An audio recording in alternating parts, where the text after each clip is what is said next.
واستعينوا بالصبر والصلاة وإنها لكبيرة إلا على الخاشعين الذين يظنون أنهم ملاقو ربهم وأنهم إليه راجعون.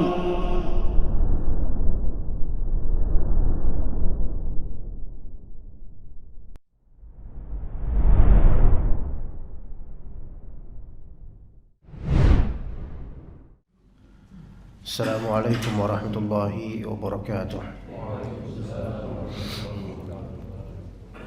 Innal hamdalillah nahmaduhu wa nasta'inuhu wa nastaghfiruh wa na'udzu billahi min shururi anfusina wa min sayyiati a'malina may yahdihillahu fala mudilla lahu wa may yudlil fala hadiya lahu. Asyhadu an la ilaha illallah wahdahu la syarika lahu wa asyhadu anna Muhammadan abduhu wa rasuluhu la nabiyya ba'dah. Allahumma inna nas'aluka ilman nafi'a wa rizqan thayyiban wa 'amalan mutaqabbala. Allahumma inna na'udzubika min ilmin la yanfa' wa min qalbin la tashba' wa min qalbin la takhsha' wa min qalbin la yakhsha' wa min nafsin la tashba' wa min du'ain la yusma'.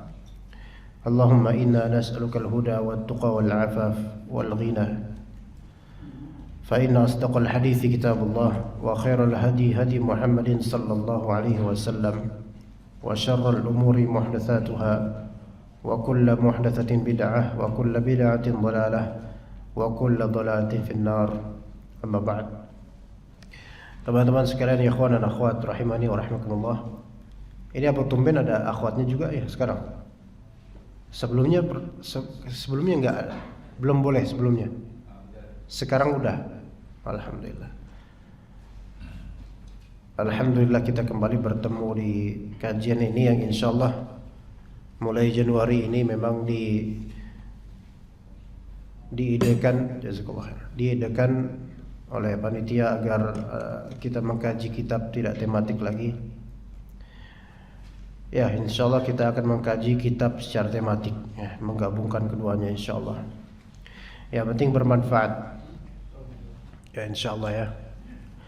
Namun Anda inginkan kajian kitab yang benar ngaji kitab. Bukan ustadznya doang bawa kitab, muridnya bawa jasad.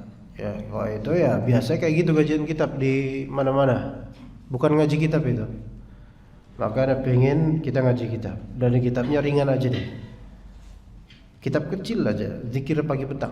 Antum milih mana? Ngaji kitab ini atau ngaji kitab yang Anda bawa sekarang? Ini mungkin sampai hari kiamat gak habis-habis ini kalau ngaji ini setebal ini. Ini kira-kira ada 1900 halaman. Ya, satu pertemuan 2 halaman. Kira-kira berapa usia itu? Anda mati duluan nanti, ya belum sempat khatam. Kita ngaji kitab yang kita lakukan, yang di dalamnya ada amalan-amalan yang kita lakukan sehari-hari. Itu lebih afdal insyaallah. Ya, tentu kitab lain juga afdal. Tetapi mungkin yang ini belum banyak dikaji. Padahal tiap hari loh kita mengamalkannya. Atau tiap hari ba'da salat istighfar enggak? Istighfar insyaallah 5 waktu. Tapi pendalamannya itu ada enggak? Ya semoga ada. Cuman mungkin belum maksimal. Belum optimal. Mari kita optimalkan dengan cara memaknai betul-betul kandungan dari zikir-zikir yang biasa ada di lisan kita di sehari-hari, yang membasahi lisan kita sekarang. Ya, itu lebih afdal insyaallah ya. Lebih kita utamakan. Dan alhamdulillah ini gagasan dari panitia bagus sekali. Kita sangat syukuri ya. Sehingga terbitlah kemudian kajian rutinan insyaallah taala kalau umur kita insyaallah panjang, buku zikir pagi petang dan sesudah salat fardu menurut Al-Qur'an dan As-Sunnah yang sahih, cetakan pustaka Ibnu Umar ya. Mau pakai cetakan lain tafadhol, tetapi disamakan dengan materi kita di kajian ya. Dan insyaallah yang sesuai, jangan antum cari kitab ma'thurat ya, jangan ya, enggak nyambung nanti. Atau kitab mujarrabat, apalagi kitab perdukuran, enggak nyambung nanti zikir-zikirnya. Jadi yang ini aja ya, seragamkan. Dan Anda minta tolong setiap pertemuan bawa walaupun antum hafal tolong bawa, tetap bawa, walaupun hafal di luar kepala, lupa berarti ya. Walaupun meletok ya hafal, tetap tolong bawa. Kenapa? Karena seenggaknya dengan membawa buku itu membuat antum melihat teksnya dan memahami apa yang kita jelaskan, dan itu lebih membuat antum betul-betul mendalami. Insyaallah gitu. Ya. Sebelum kita masuk ke kitab, ada pelajaran yang ingin sekali Anda tuturkan di majelis ini dan majelis lainnya ya ikhwan, belakangan ini. Kemarin Sabtu, sebelumnya Jumat. Nah, hari Jumat kemarin Anda khutbah di salah satu masjid lah.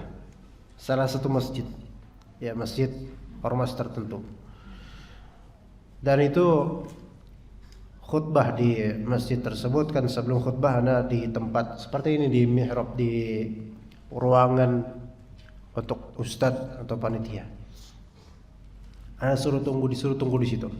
Anda sehat biasa normal, ya. Tapi qadarullah beberapa menit sebelum waktu Jumat, waktu zuhur, ketibanya Anda pilek dahsyat, pilek banget. Pilek sampai Anda merasa di titik terendah gitu loh. Aduh, gimana orang kalau misalnya mau khutbah pilek di zaman corona lagi? Nah kan gimana orang curiga kan? Aduh gimana nih? Aduh masya Allah, Anda tuh sampai Anda nggak bisa apa-apa dah kelas. Waktu sholat dah, udah apa namanya, ada timer itu. Anda keluar dari ruangan tersebut, tempat persembunyian ustadz itu, Anda keluar ya ke mimbar. Assalamualaikum warahmatullahi wabarakatuh. Kan azan tuh, masih ada sesi 4 menitan atau 3 menitan untuk menyerahkan diri pada Allah itu. Itu di situ Anda nggak tahu tuh, udah luber tuh ya, apa tisu ini ya, mana ada kamera lagi nyenter di atas buat ruangan bawah. Karena Anda gerak-gerik Anda liatin. Anda malu kalau misalnya nanti kalau ini ingus, nanti pada jangan nih kata orang. Ya. Itu di situ Anda minta sama Allah benar-benar ikhwan. Minta sama Allah. Ya Allah beri saya taufik, beri saya pertolongan. Karena antum coba aja di posisi seperti itu ikhwan. Mau ngapain? Ya. Ntar antum diri, alhamdulillah keluar ingus, kan nggak enak. Ya. Waduh, kan nggak enak gitu kan? Di zaman seperti ini lagi, gitu loh. Betul-betul minta perdoaan, doa betul di situ. Lagi azan, muadzin azan, ada doa, ya Allah tolong saya, Allah saya nggak bisa apa-apa ya Allah ya Allah. Nah, kemudian ada khutbah. Apa yang terjadi ya ikhwan? Mulai dari innalhamdulillah sampai akhir keras khutbahnya, nggak ada ingus setetes pun, alhamdulillah. Wallahi nggak ada, ajib. Rahmat dari Allah, berkah dari Allah. Begitu juga tadi sebenarnya, makanya anak keingat. Tadi ini menjelang qomat tiba-tiba ingusan. Lah sebelumnya Anda nggak apa-apa. Anda di luar dingin, nggak masalah. Di sini mau qomat, langsung tiba-tiba ingusan. Ini masih ada sisa-sisa, tapi tiba-tiba ingusan. Waduh. Makanya tadi Anda sebenarnya nggak mau jadi imam. Ya, takutnya serat-serat ingusan dan seterusnya kan. Tapi ya karena udah disodorin mikrofon, ya mau gimana lagi? Ini udah terjepit ini, ya udahlah. Tapi alhamdulillah, Anda minta sama Allah tadi, ya Allah, kalau misalnya saya jadi imam, ya Allah bantu saya.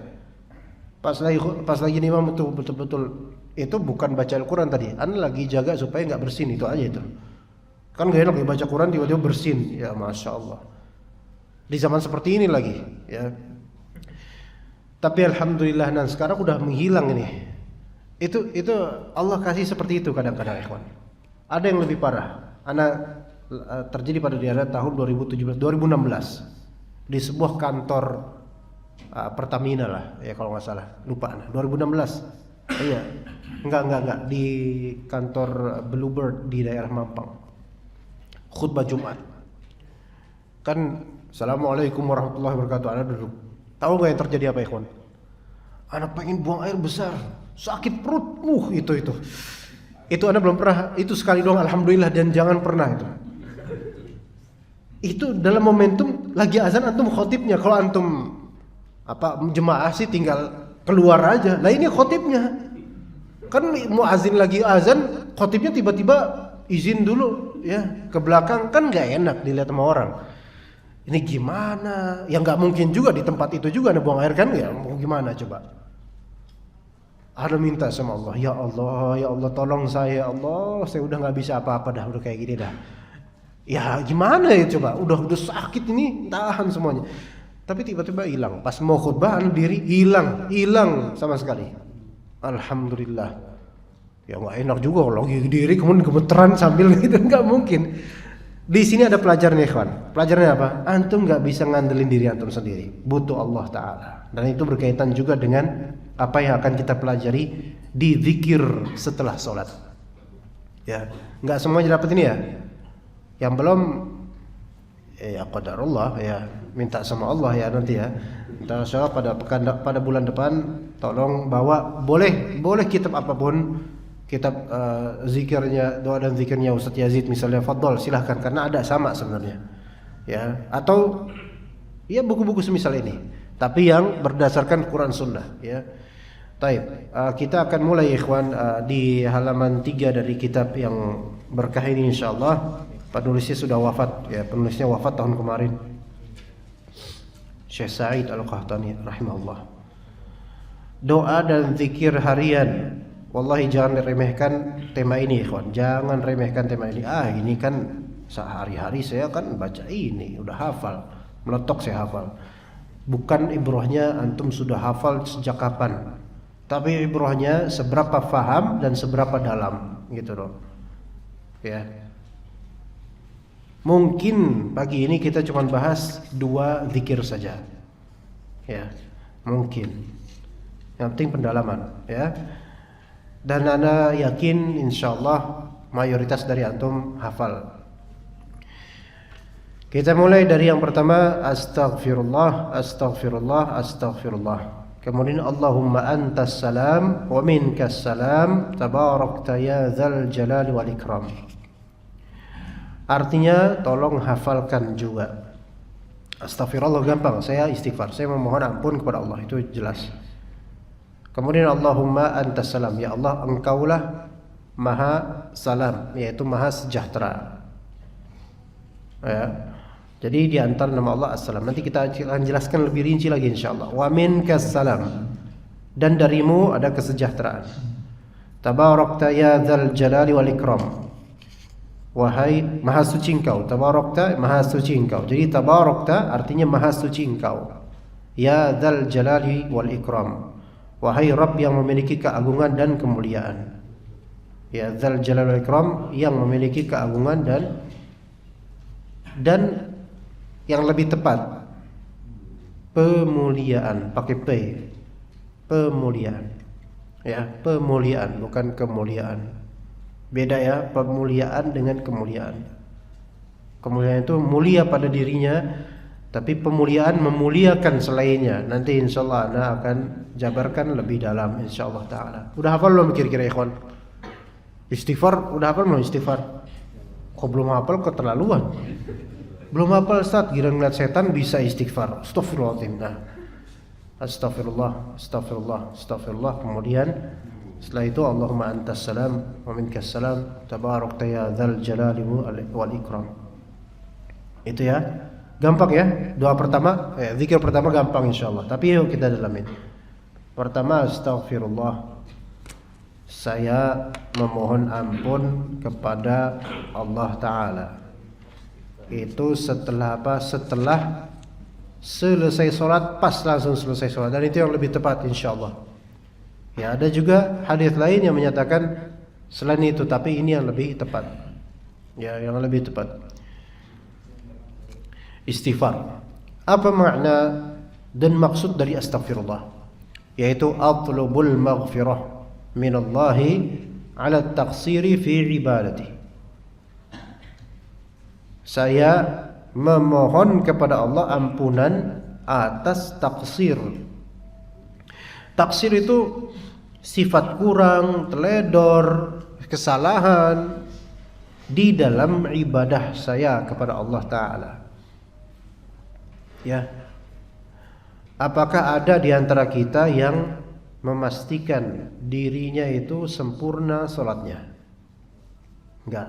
Bahkan sholat subuh tadi, sepintar apapun antum baca Quran, sehafal apapun antum terhadap wirid dan zikir dalam sholat, sekhusyuk apapun antum sholatnya, melainkan mesti ada taksir dan naqs dan aib. Ada aja kekurangan. Di antara kekurangannya mungkin pikiran kemana-mana. Baca boleh fasih, pikirannya kemana-mana. Ya. Di antara kekurangannya juga bisa jadi salah memahami ayat maupun wirid yang ada dalam sholat. Itu sangat mungkin. Antum mungkin baca misalnya, misal saja Rabbana atina fid dunya hasanah wa fil akhirati hasanah wa qina azaban nar. Dan kemudian hasanah tersebut antum kira hasanah itu adalah khazanah. Kan khazanah Islam. Hasanah kan kebaikan ya. Tapi ternyata antum malah memahaminya apa? Khazanah, perbendaharaan. Lah ini kan ngawur. Ya Allah, berikanlah saya di dunia perbendaharaan, di akhirat pembendaharaan. Enggak, salah. Karena khazanah kan, ada khazanah. Iya, karena mirip tuh khasanah sama khazanah. Salah paham. Lebih ngawur lagi, setiap dengar doa Rabbana atina fid dunya hasanah wa fil akhirati hasanah, ingatnya roti. Karena ada wa fil akhirati. Nah, waktu akhirati, ingat roti. Lah kan nggak nyambung dia. Ini kekurangan. Misalnya dia doa itu dalam sujudnya misalnya, ya. Atau dia dengerin bacaan imam. Imam baca bagus, khusyuk, masya Allah gitu loh. Tapi salah dalam memahami dan memaknai ayat tersebut, ya. Nah ini diantara bentuk aib, kesalahan, walaupun dimaklumi gitu loh, manusiawi. Iya. Imam baca ayat ad-dain. Tahu ayat dain ya? Ayat tentang hutang. Ayat terpanjang dalam Al-Quran. Di akhir surat Al-Baqarah. Satu halaman full itu. Dan bacanya bagus sekali. Kemudian makmumnya karena bukan terhasut ya. Ya, terlena dengan alunan yang masya Allah. Dan ini bacanya masya Allah, mengira ini sedang membicarakan tentang hari kiamat dan siksaan untuk para ahli jahannam. Akhirnya dia nangis. Sampai bingung, ini kan ayat utang ya, jangan-jangan dia nangis gara-gara banyak utang. Padahal yang nangis itu ngira ini sedang membicarakan tentang neraka. Ya walaupun alhamdulillah dia nangis bagus, tapi dia nangis bukan karena faham terhadap ayat, tapi dia nangis karena terefekkan bahasanya ya, terbius dengan alunan nada bacaan Al-Quran. Dan itu nggak masalah, bagus. Hanya saja salah paham dia. Jadi bedakan antara tadabbur dan ta'atsur. Tadabbur itu antum tadabbur, memahami maknanya dengan yang benar, makna yang benar, dan kemudian terefekkan kepada antum makna tersebut. Itu tadabbur. Tadabbur, tafakur itu sama, ta'ammul itu tiga yang sama. Tapi kalau misalnya ta'atsur itu artinya terbekas, dan itu enggak mesti antum paham. Ya. Kadang-kadam ada bacaan yang bagus banget, antum enggak paham, tapi berefek kepada antum. Ini ta'atsur namanya. Ta'atsur, paham ta'atsur? Ya, ta'atsur yaitu asar, terbekas kepada antum gitu loh, ta'atsur. Ya. Ya, ta'atsur bagus, tetapi lebih afdol tadabbur. Lebih afdol tadabbur karena tadabbur dengan pemahaman, dengan hati. Ya. Nah, kita ini setelah sholat disyariatkan untuk istighfar. Semua sholat fardu disyariatkan istighfar. Kenapa? Karena masih ada kekurangan dalam sholat kita. Ya, masih ada kekurangan terhadap sholat kita, dan hanya Allah yang sempurna dengan segala sifat mulianya. Ya begitu ikhwan. Jangan pernah menyangka bahwasanya salat-salat kita sempurna 100% tanpa aib sama sekali. Enggak. ada aja pikiran melayang kemana-mana, apalagi kok lagi galau. Nah itu ya, makanya layak istighfar, bukan malah alhamdulillah. Assalamualaikum warahmatullah, tangannya sambil gini, Assalamualaikum warahmatullah, Assalamualaikum warahmatullah, alhamdulillah selesai sholatnya. Ah tuh, ngapain ente tahmid? Ya, kalau itu baru alhamdulillah tuh, ya rahmukallah, itu bersin baru alhamdulillah. Ya, tapi habis selesai sholat salam istighfar. Ya. Nah, kita jemaah sekalian rahimani wa rahimakumullah, minta ampun sama Allah Ta'ala atas kekurangan diri kita supaya lengkap ini ibadah sholatnya. Ya, supaya kalau misalnya dalam sholat tersebut ada dosa diampuni. Sebagian dari kita malah ada yang berpikir jorok pas lagi sholat, bisa aja. Ya, atau berpikir hal-hal yang tidak ada nyambungnya sama sholat. Sampai ada sebagian orang iseng berkata begini, kan setan memang ada setan khusus takhusus mengganggu orang sholat, namanya khonzab. Ayo cung tangan yang khonzab, ayo. Nggak ada yang acung tangan, nggak ada. Setan namanya khonzab. Kata Nabi SAW, itu setan khusus yang mengganggu orang-orang sholat. Mau sholat di mana ke? Ada. Gangguannya biasanya mohon maaf di bokong dan di kepala. Karena kebanyakan manusia orang sholat diganggu di dua hal tersebut. Imma di masalah ini kentut ya, imma di masalah kebanyakan di pikiran. Ya kan gitu kan?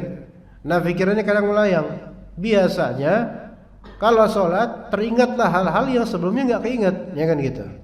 Itu bisikan syaitan dan juga jin korin juga. Nah, sampai ada orang yang bilang, ente kalau lupa akan sesuatu di mana naruhnya sholat. Pasti ingat. Kalau sholat bakal keinget. Itu apa maksud dari kalimat itu adalah betapa seringnya kita sholat kok malah mikirin hal yang nggak pernah kita pikirin di waktu luar sholat. Itu kekurangan kita. Kehasut sama syaitan. Lebih-lebih disebabkan apa? Karena nggak paham lafal sholat, nggak memaknai, nggak mendalami wiritan yang ada dalam sholat, bacaan dalam sholat, nggak paham. Makanya dia mau masuk ke pendalaman dan tadabbur dalam sholat nggak bisa, ketutup dengan apa? Ketutup dengan kebodohan. Itu sholat loh, sakral. Lah apalagi setelah sholat banyak yang zikir, semuanya diem, anteng ya kan? Nggak ada tadi kan Nabi sholat langsung teleponan, nggak ada. Anteng semua zikir. Pertanyaan saya, yakin nggak sampean pas lagi zikir setelah sholat mendalami betul-betul? Nah ini lebih sulit lagi. Ya mungkin tangannya ya, bibirnya ya subhanallah. Mikirnya lauk pauk, nah pagi ini apaan lauknya ya? Ntar penjual dimsum gak ya di depan? Nah mikirnya gitu. Ya, ini promo juga nih, jangan-jangan enggak.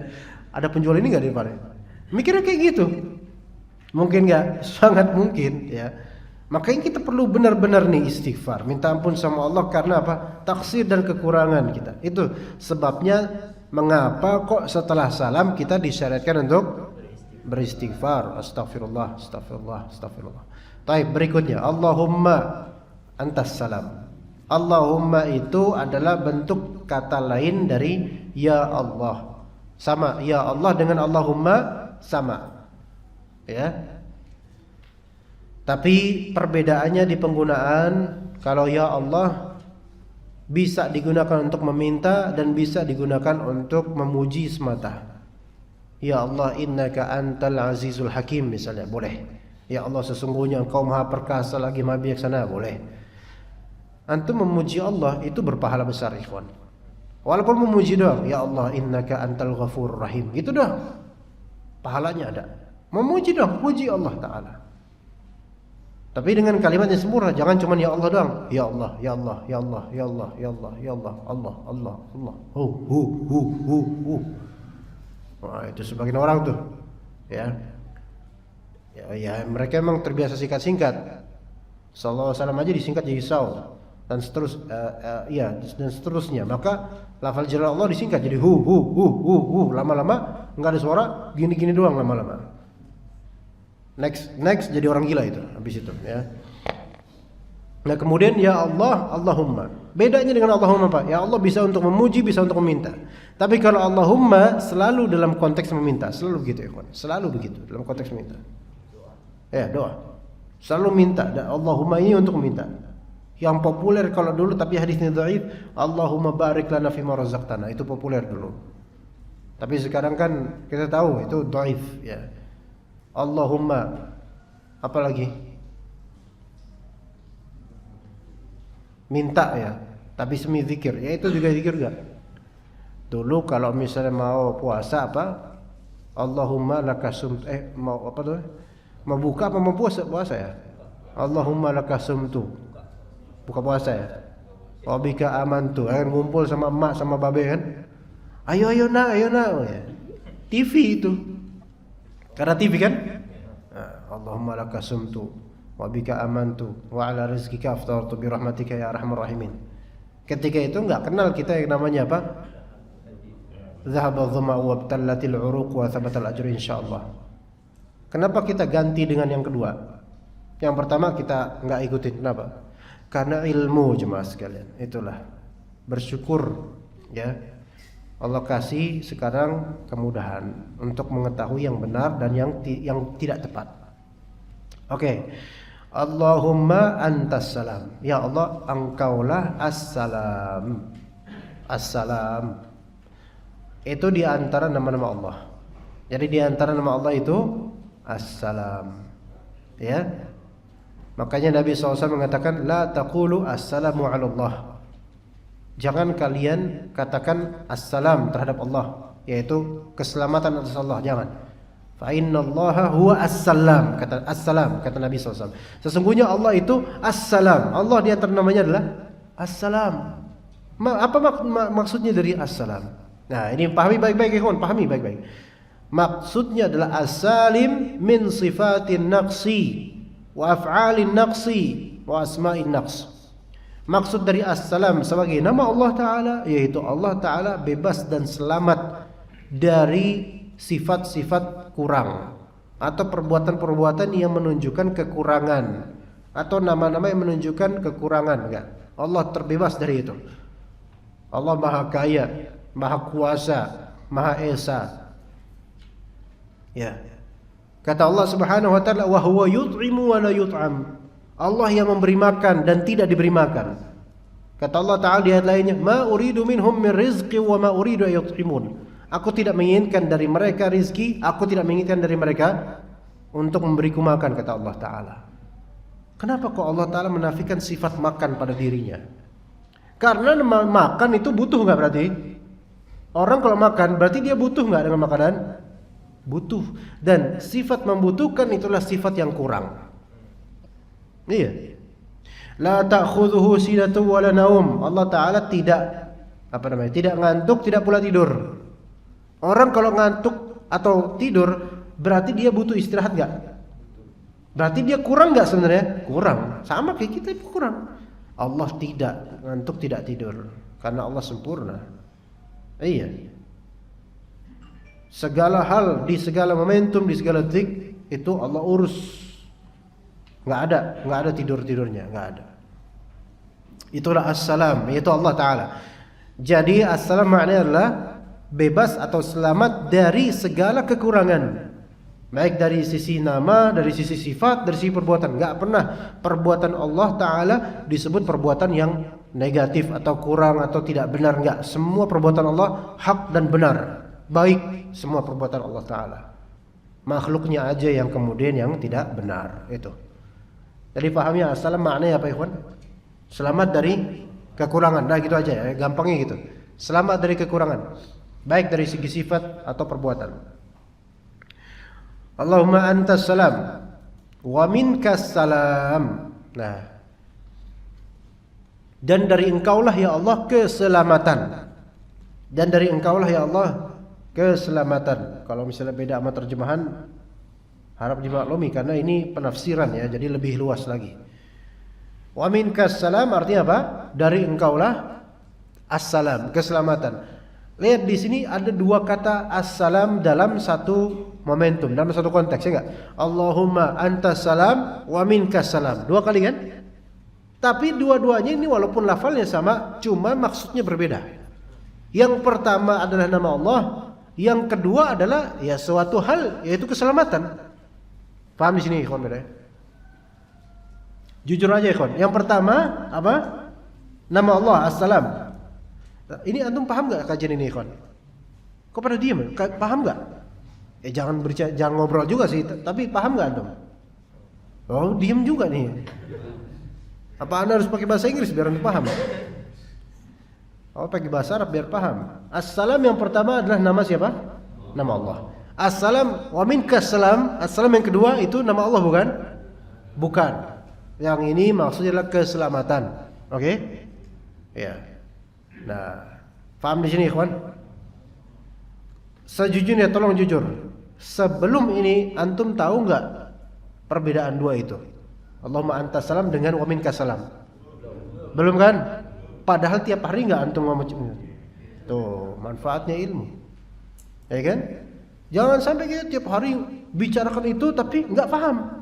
Padahal itu zikir terbaik loh. Tiap hari, tiap habis salat. Allahumma antas salam. Ingat, antas salam, engkau adalah yang maha selamat dari segala kekurangan. Ya. Di sini ada indikasi bahwa kita mengagungkan Allah dan bebas suci dari segala cacat Allah Ta'ala. Dan adapun diri kita ya sebaliknya, enggak selamat dari cacat dan kekurangan. Wa minkas salam, dan segala keselamatan itu dari Allah Ta'ala. Oke, salat tuh enak banget, Masya Allah. Habis salat enak karena Allah Ta'ala yang memberikan keselamatan. Ya, antas salam wa minkas salam. Kemudian tabarakta. Tabarakta artinya apa di terjemahan? Maha suci engkau. Itu salah satu maksud, salah satu makna. Tabarakta makna ta'alaita, ta'azamta. Maha tinggi engkau, maha suci engkau boleh. Maha agung engkau, itu makna dari tabarakta. Jadi kalau antum memaknai tabarakta artinya maha suci, maha tinggi, maha agung, itu semua benar karena itu penafsiran yang sahih untuk tabarakta. Ya boleh juga antum terjemahin maha berkat Allah Ta'ala, cuman itu kurang, agak rancu aja. Tapi yang lebih tepat dengan penafsiran ulama, tabarakta maknanya ta'alaita, maha tinggi engkau. Ya, atau taqaddasta yaitu maha suci engkau. Atau ta'azamta, maha agungnya engkau ya Allah. Ya, itu tabarakta. Dikatakan oleh para ulama, hadhihi lafdhatu tabaraka la yusafu biha illa rabbul alamin. Lafal tabaraka ini tidak tersifati kecuali hanya untuk Allah saja. Makhluk tidak ada yang tersifati dengan tabarak. Yang ada mubarak, ya, mubarak itu diberkati. Tapi yang maha memberkati siapa? Allah Ta'ala. Ya, maka kita juga tidak boleh minta berkat pada makhluk. Bu, berkati saya bu. Enggak, yang memberkati itu Allah, bukan ibu. Restu iya, tapi berkat dari Allah Ta'ala. Enggak, betul enggak? Iya. Ya misalnya antum mau jalan kemana, mau jalan jauh gitu, mau belajar jauh, bu minta tolong restu dan berkahnya bu. Ternyata ibunya ahli tauhid, dia bilang, ittaqillah wahai anakku, aku bisa memberikan restu, tapi berkah itu hanya Allah yang memberikan. Nah, masya Allah, ini ibunya salafiyah, ya, masya Allah. Iya paham, ya. Jadi berkah itu hanya Allah yang tersifati dengannya dari segi pemberian, hanya Allah Ta'ala. Antum gak bisa mencari berkah dari makhluk, tapi ikhtiar untuk mendapatkan berkah dari Allah bisa melalui makhluk. Nah, perantara misalnya antum bakti sama orang tua nyari berkahnya, ya. Di sini yang nyari berkah, antum nyari berkah dari siapa? Dari Allah melalui perbuatan bakti sama orang tua. Siapa yang bakti sama orang tua, Allah beri berkatnya. Berkah pakai hak. Kalau pakai T kayaknya takutnya nanti nasi berkat lagi maksudnya. Berkah. Ya begitu. Bakti sama orang tua ya kawan. Berkah insyaallah hidup antum dari awal sampai akhir insyaallah. Dan kalau antum bandel insyaallah antum diberi hidayah gara-gara bakti sama orang tua insyaallah. Ya. Taib, jadi itu tabarakta. maha tinggi Engkau, maha suci Engkau, maha agungnya Engkau ya Allah. Ya dzal jalali wal ikram. Wahai yang memiliki al-jalal dan memiliki al-ikram. Ayo maknai dua ini ikhwan. Maknai dua ini, jalal dan ikram. Al-jalal yaitu kemuliaan, jalal, karamah, karam, kemuliaan, keagungan, kemuliaan, jalal. Za di sini ya, wahai, ya artinya wahai. Za di sini artinya pemilik. Pemilik. Makanya ada istilah misalnya nama Dzulqarnain misalnya. Qarnain itu artinya apa? Dari kata qarn. Qarn Englishnya adalah horn. Makanya horn itu dari bahasa Arab, jangan-jangan itu. Apa arti horn? Horn, tanduk. Ya kan, tanduk. Qarn, dua tanduk. Qarnain, dua tanduk. Qarn satu tanduk, qarnain dua tanduk. Maka Dzulqarnain artinya punya dua tanduk. Kita nggak bicara tentang partai loh ya. Itu partai Dzulqarnain, jangan gitu lah. Bukan, ya. Nah itu enggak secara bahasa aja, itu secara bahasa. Zu, za, zi itu semua maknanya pemilik, ya. Oke. Tapi itu tergantung nahunya nanti bagaimana. Di sini ya dzal jalali wal ikram. Wahai Engkau ya Allah, pemilik keagungan, kemuliaan. Itu al-jalal. Oke? Maka kalau ada orang namanya Jalaluddin, artinya kemuliaan agama. Abdul Jalil artinya hamba-Nya Allah Ta'ala yang mulia. Gitu ya. Tafsir Jalalain. Nah, pernah dengar kan? Dipelesetin sama sebagian orang. Oh itu enggak benar tuh tafsir jalan lain. Jalan lain. Jalan lain itu sebutan untuk dua ulama itu. Ana juga punya kajian rutinnya itu. Cari di YouTube. Itu Jalaluddin Al-Mahalli dan Jalaluddin As-Suyuti. Maka dua ulama ini punya gelar Jalaluddin. Maka karena gabung Jalaluddin Al-Mahalli buat tafsir dari surat Al-Kahfi terus sampai An-Nas, kemudian beliau baru melanjutkan ke Al-Fatihah, wafat duluan di pertengahan surat Al-Baqarah. Maka diteruskan di sekian tahun berikutnya setelah wafatnya Jalaluddin Al-Mahalli, diteruskan oleh Jalaluddin As-Suyuti dari pertengahan awal-awal Baqarah sampai surat Al-Isra. Jadilah tafsir Jalalain. Ya, Jalaluddin artinya kemuliaan agama, oke? Ya dzal jalali, wahai pemilik kemuliaan, wal ikram, dan pemilik ikram. Ikram dari akrama yukrimu. Ya, bukan al-karim, beda. Al-karim itu maha mulia, tapi al-ikram itu memuliakan. Memuliakan. Tabarakta ya dzal jalal wal ikram, wahai pemilik kemuliaan dan pemilik pemuliaan. Gimana, ngerti ya? Pemilik kemuliaan dan pemilik pemuliaan, pakai P. Yang memuliakan selainnya itu ikram, mukrim, ikram. Hamba yang mulia berarti dia karim, gitulah. Oke. Tapi sifat ikram memuliakan selainnya. Taib, ada enggak pihak-pihak yang Allah muliakan? Banyak. Kaum mukminun, para malaikat, para anbiya, para rasul, para siddiqin, syuhada, salihin, itu semua Allah muliakan. Ya.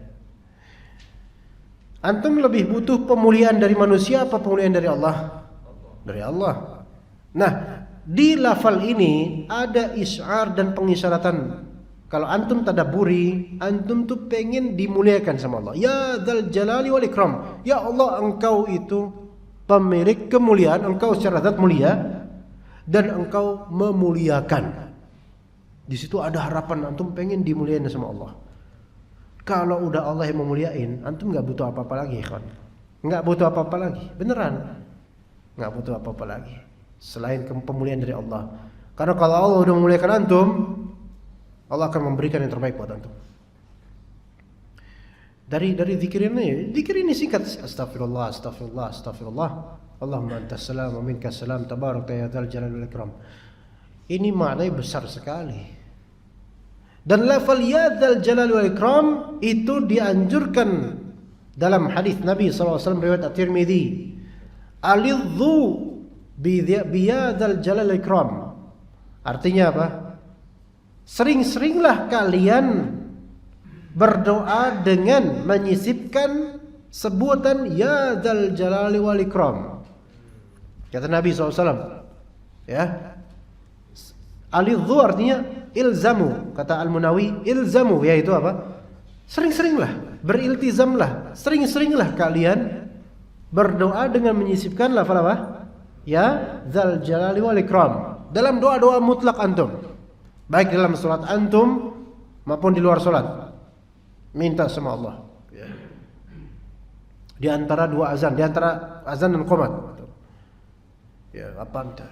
Ya dzal jalali wal ikram. Apa permintaan antum? Fadhal. Pakai bahasa Indonesia enggak? Pakai bahasa Indonesia enggak apa-apa. Setelahnya ya. Kalau pakai ini baiknya pakai bahasa Arab lebih simpel. Ya dzal jalali wal ikram, berikan saya ini itu dan seterusnya. Kalau pakai bahasa Indonesia susah juga. Wahai pemilik kemuliaan dan pemilik pemuliaan. Aduh, ribet. Ya dzal jalali wal ikram. Bisa untuk doa mutlak. Ya. Jadi ketika antum mengucapkan itu untuk doa-doa antum, maka antum mengamalkan sunnah Nabi SAW juga. Ya dzal jalali wal ikram. Karena kalimat dzal jalali wal ikram ini bahkan sebagian ulama mengatakan ini di antara sebutan yang terbaik untuk Allah. Ya dzal jalali wal ikram. Karena dalam beberapa doa juga ada sebutan ya dzal jalali wal ikram. Tabarakasmu rabbika dzal jalali wal ikram. Ya begitu ya. Jadi paham gak sekarang makna dzal jalali wal ikram? Paham ya? Sering gak dengar itu? Sering ucapin itu, sering. Pahamnya baru sekarang. Enggak salah. Udah ayo, alhamdulillah antum sudah paham sekarang. Jangan dihilangin lagi itu pemahaman. Apalagi tiap hari antum amalkan. Ayo, tetap ada dilekat di benak antum. Ketika tabarakta ya dzal jalali wal ikram, ingat apa yang dijelaskan di kajian ini, alhamdulillah. Oke, jadi kita udah tadi membahas astagfirullah udah. Allahumma sudah paham tadi. Lafal lainnya Allahumma apa? Ya Allah. Antas salam wa minkas salam. Anta ya engkau ya Allah as-salam. As-salam yaitu apa? Maha selamat dari segala kekurangan. Oke, bebas dari segala kekurangan. Ya, itu as-salam. As-salam ini di antara nama siapa? Nama Allah. Wa minkas salam, dari engkaulah kesejahteraan atau keselamatan dari segala keburukan, ya. Jadi kita minta selamat dari Allah Subhanahu wa taala. Jadi dalam hadis dalam doa ini ada dua kata as-salam tetapi maksudnya beda. Nah, kita maksudnya beda. Yang satu adalah nama Allah, yang satu bukan nama Allah tapi keselamatan maknanya. Oke ya di sini ya. Nah, ketika antum mengucapkan ini, antum boleh membayangkan betapa nikmatnya pemberian Allah terhadap keselamatan antum sekarang. Antum nggak mungkin ada di sini kecuali selamat gak? Ya, alhamdulillah. Ada nggak di antara antum yang lagi sakit parah sekarang? Nggak ada, alhamdulillah. Selamat dari sakit. Ada kan di antara antum yang sudah tabrakan duluan di mana gitu? Di Cilodong tabrakan duluan. Kemudian sampai sini. Alhamdulillah enggak kan? Nauzubillah min dzalik. Semoga Allah selamatkan kita dari mara bahaya di jalanan, ya. Itu keselamatan dari Allah. Banyak sebagian orang mau pergi ke tujuan tertentu enggak nyampe karena enggak selamat. Nah, kecelakaan karena enggak selamat. Dan keselamatan yang terbaik adalah keselamatan dari segi iman. Keselamatan dari segi iman. Ada seorang mantan santri katanya 5 tahun di pesantren. Apa yang terjadi sekarang ya kawan? Murtad. Kenapa murtad? Sebab murtadnya tuh apa ya? Lucu. Ya lucu pahit sih. Lucu tapi kok murtad gitu loh, ya. Dia sebab murtadnya nih kehilangan kepercayaan terhadap Allah apa? Keluar rumah naik motor. Dia sudah baca doa kata dia. Tapi kok malah kecelakaan. Di situ saya nggak percaya kemudian sama Allah. Saya percaya sama juru selamat saya yaitu Yesus. Kok makin bahlul aja nih orang. Ya. Ditanya, apa sih doa yang ketika itu sampean baca? Apa doa keluar rumah, ikhwan? Bismillahi tawakkaltu 'ala Allah, la haula wala quwata illa billah. Iya, saya udah baca itu, ternyata saya kecelakaan. Saya kalau nggak percaya, saya Allah. Nauzubillah min dzalik. Dia nggak paham kandungan dari Bismillahi tawakkaltu 'ala Allah. Apa artinya coba? Dengan menyebut nama Allah, tawakal itu artinya apa? Saya menyerahkan perkara kepada Allah. Nah, kalau menyerahkan perkara kepada Allah berarti kan terserah Allah ya. Terserah Allah. Nah, antum ketika nih Bismillahi tawakkaltu 'ala Allah keluar rumah, terjadi kemudian, na'udzubillah, bukan antum, seseorang ya, kecelakaan misalnya, atau motornya mogok atau rantainya kebelit. Nah, itu kan susah tuh. Rantai kebelit, udah kebelit, ya kebelit, nggak bisa maju, nggak bisa mundur. Bengkel berkilo-kilo, nah itu gimana tuh? Nggak bisa dorong. Dorong gimana, wong itu kebelit? Diangkat lah, ya. Bisa? Nggak bisa. Ya. Kemudian antum berpikir, tadi kan saya sudah doa. Bismillahirrahmanirrahim. Kalau antum memaknai dengan benar doa tersebut, antum enggak menggugat Allah. Karena apa? Ini perkara saya serahkan kepada Allah kan dari awal. Allah mau ngasih ini berbelit ininya, Allah mau ngasih mogok misalnya. Itu kan perkara Allah yang putuskan. Paham enggak di sini, ikhwan? Maka orang yang mengatakan Bismillahirrahmanirrahim keluar rumah, hendaknya dia benar-benar memaknai bahwasanya perkara ini memang saya serahkan kepada Allah, apapun yang terjadi, saya terima takdirnya. Pasti itu yang terbaik buat saya. Alangkah mungkinnya seseorang mungkin naudzubillah kecelakaan atau ada hal yang tidak enak di jalanan, tapi ternyata itu yang terbaik buat dia. Ada pernah mengalami seperti itu. Sebelum kita melanjutkan ke kalimat berikutnya, ada dari Insan TV kan, daerah Duren Sawit tuh Insan TV, naik motor biasa, motor kesayangan anak itu. Nah, sampai di jembatan apa gitu, tiba-tiba rantainya itu kebelit. Nah itu sebenarnya tadi pengalaman pribadi ya. Jadi rantainya kebelit. Itu hari Jumat dan mau khutbah Jumat. Lagi-lagi cerita khutbah nih. Ada aja pengalaman manis itu, manis pahit tentang khutbah Jumat. Anda tahu nggak khutbah Jumat di mana? Di dekat Bundaran HI. Dekat nggak dari Duren Sawit ya kawan? Jauh. Naik motor sendirian. Dan itu belum tengah perjalanan, baru sepertiga atau seperempat perjalanan di jembatan jalan di sungai yang buatan itu tuh apa namanya, sungai apa tuh? Ya. Di sungai apa itu namanya tuh? Sungai buatan tahun berapa? Gitu. Di situ dan di atas jembatan. Jalan maju nggak bisa, mundur nggak bisa. Udah di atas jembatan Anda diem kayak gitu, pakai sarung, pakai baju koko kayak orang apa gitu. Ini ngapain Anda di sini? Ada kemudian jalan kemana-mana cari bengkel. Nah, pakai ini lagi. Ya syukur. Jalan kemana-mana cari bengkel kemudian nggak ketemu. Akhirnya ketemu bengkel, ternyata deket, ternyata tertutup tadi. Ketemu di situ. Saya bilang, Pak, ini tolong Pak, saya udah nggak bisa nih Pak. Mundurin nggak bisa, majuin nggak bisa Pak. Tolong sampean ini urus Pak. Yeah. Itu setengah jam atau sekian menit, 45 menit kali ya, menuju Jumatan. Ada jual di kantor Pertamina dekat dekat Bundaran HI itu. Langsung ada pesan Gojek. Gojek lah, jangan gosen lah, pesan Gojek. Ada pesan Gojek. Ngebut Pak, siap ngebut ya. Ya, ngebut.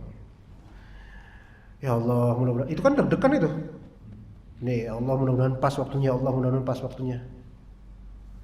Alhamdulillah pas injury time itu bentar lagi fluid. Ini nih, bentar lagi itu. Pas sampai alhamdulillah. Nah, selesai dari khutbah, makan-makan sebentar. Ya ada kan tadi kan pengen balik ke daerah Duren Sawit kan untuk ngambil motor kan. Nah, ya udah pengen pesen lagi Gojek. Ternyata diantar, masya Allah, sama mobil kantor mewah, mobilnya masya Allah. Anda belum pernah naik mobil seperti itu, ya, ajib mobilnya. Sama ini ternyata sopirnya imam rawatib di situ, masya Allah, ajib nih, imamnya cakep nih. imam rawatib di situ. Ya Allah Ta'ala udah rancang ini, enak mobilnya, enak banget beneran. Anda pengen tidur sebenarnya, karena udah capek beneran. Habis kajian di Insan TV terus ngebut ke situ, kena kayak gitu lagi musibah. Anda pengen tidur, diajak ngobrol sama sopirnya. Aduh, ya udahlah nggak apa-apa lah. Tapi ternyata sopirnya kemudian nangis dia. Kenapa nangis? Karena tersentuh dengan khutbah Ana tadi. Khutbah Ana sangat berkaitan dengan masa lalu dia. Ya, Ana lupa ceritanya apa, Ana lupa. Pengen rekam teman nggak usah, Ana lupa. Pokoknya dia sampai, Allah Ustaz makasih banget sama ya Allah, banyak terus cerita. Terus habis itu diantar sampai bengkel dan ditemenin di bengkel. Pas Ana sampai bengkel sana udah jam 2 itu, ternyata masih belum jadi. Nunggu lagi, Masya Allah capek nyari ini. Dan itu jam 4 atau jam setengah 5 Ana harus ke daerah Jakarta Barat kajian. Itu udah capek kayak gitu, tidur belum, ngajak ngobrol lagi tadi. Ini harus ke Cilangkap dulu lagi, ntar di Cilangkap ke Jakarta Barat lagi, ke Bonjeruk kalau nggak salah. Itu jadi apa nanti pulang-pulang tinggal nama jalan-jalan aja. Iya. Udah itu belum diselesaikan lagi. Kemudian tukang bengkelnya ini nanya-nanya, "Ini Pak Ustadz, rantainya kayak gini di atas itu?" "Iya," dia bilang. "Kok nggak jatuh?" Kata orang itu, ini bukan doain, bukan. "Kok nggak jatuh?"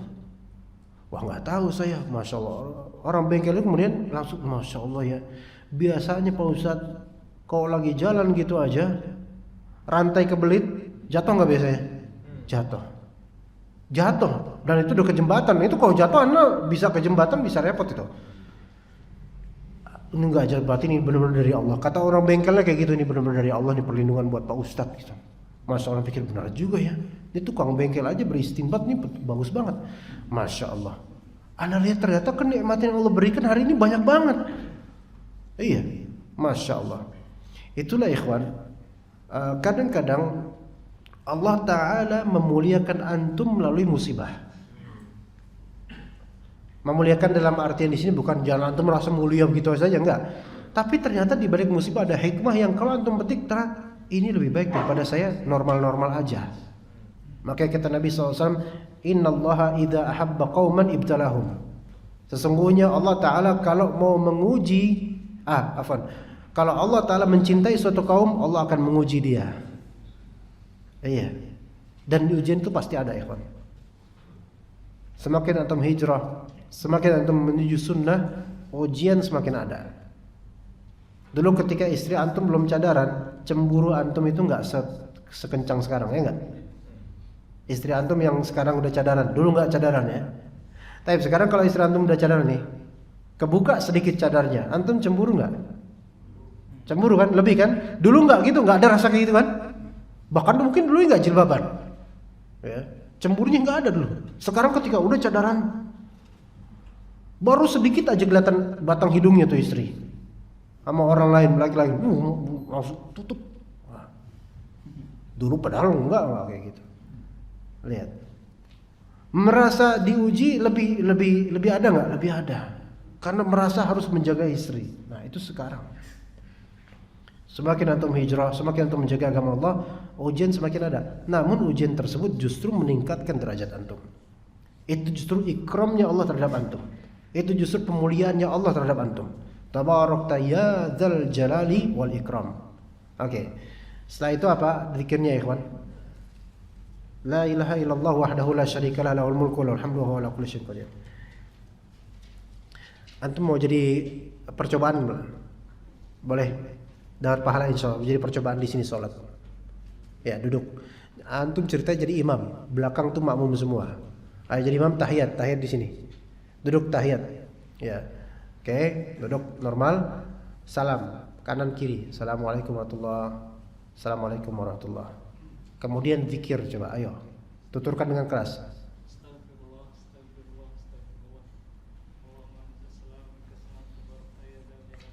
Ahsan, bagus. Terus ngapain? Enggak.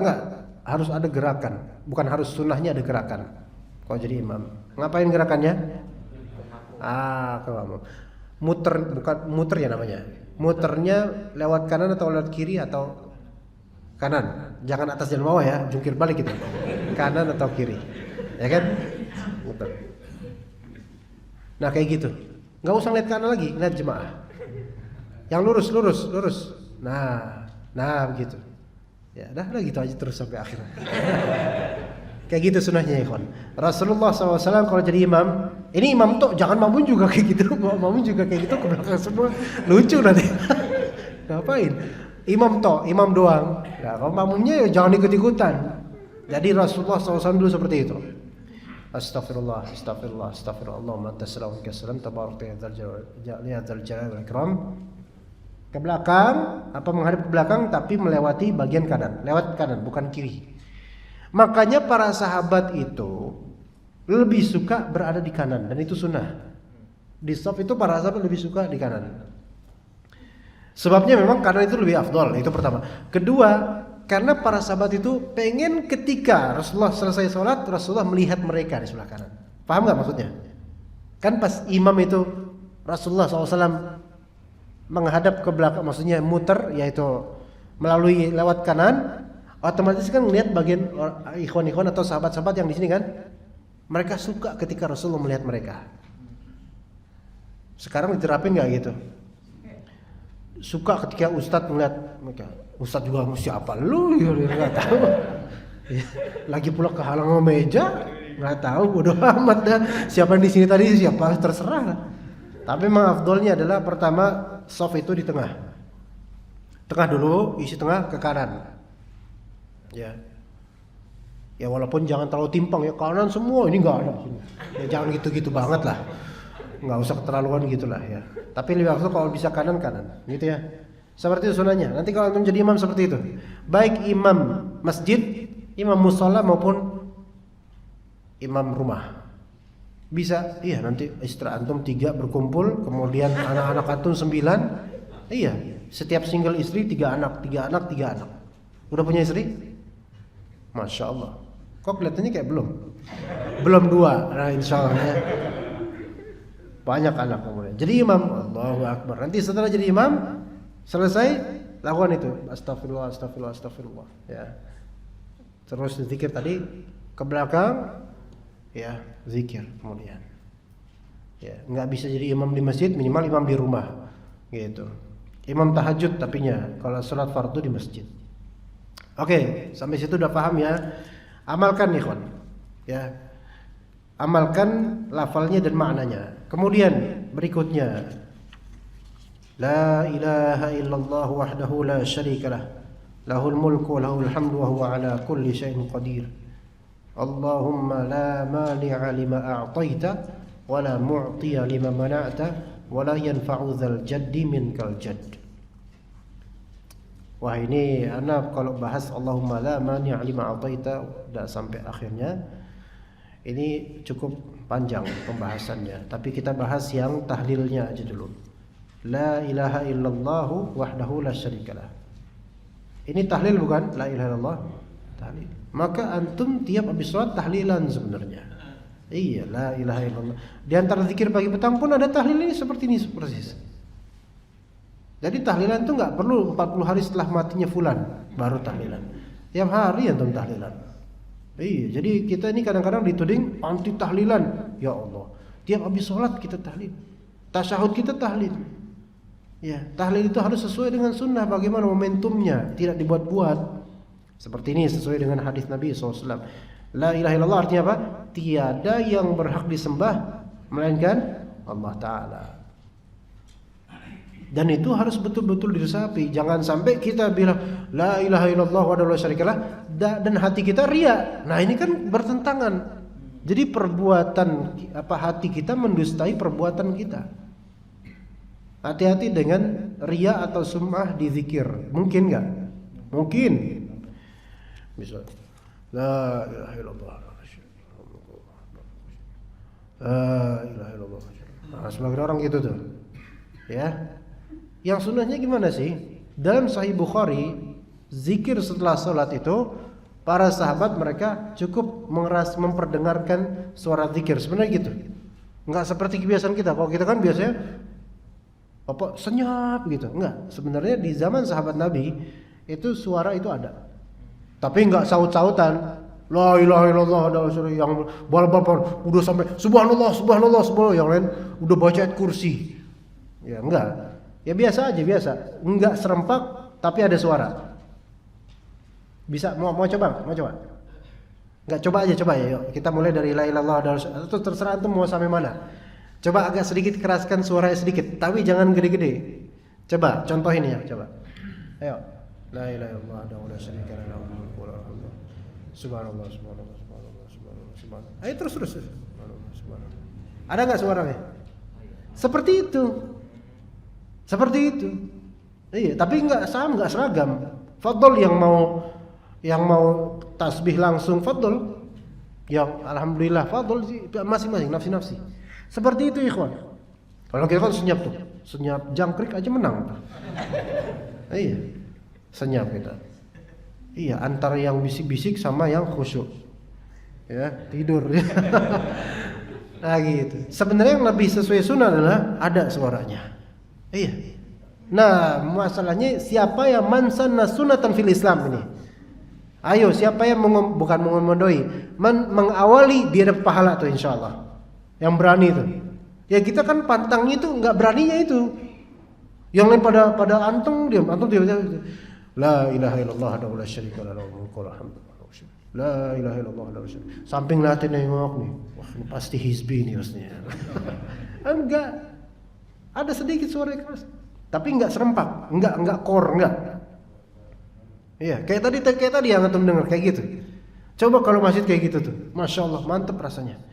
Antum semakin nikmat zikirnya insyaallah. Tapi tidak kompak, tidak pakai core. Tidak ada komando. Ya, imamnya kemudian pakai tasbih subhanallah, subhanallah. Enggak sampai 33 udah alhamdulillah.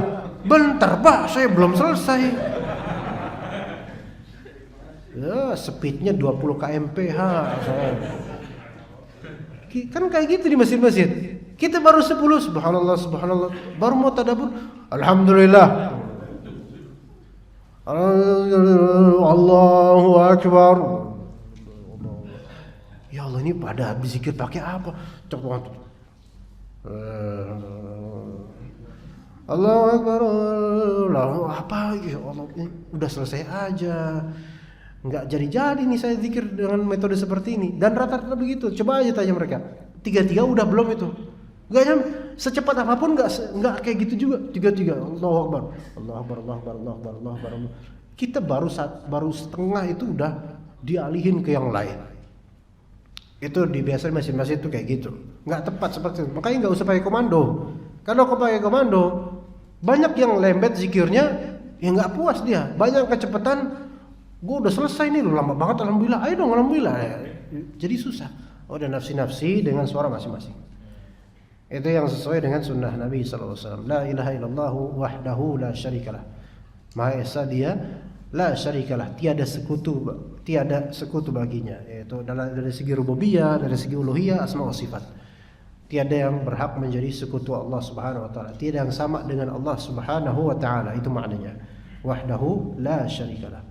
Lahul mulku, miliknya lah al-mulk. Al-mulk itu apa? Kerajaan, segala kerajaan. Kita ini semua bagian dari kerajaan Allah Ta'ala. Ya, kita semua ini bagian dari kerajaan Allah Ta'ala. Kalau kita punya presiden yang sangat mulia, maksudnya presiden yang sangat suka membantu rakyatnya, tenang hidup kita.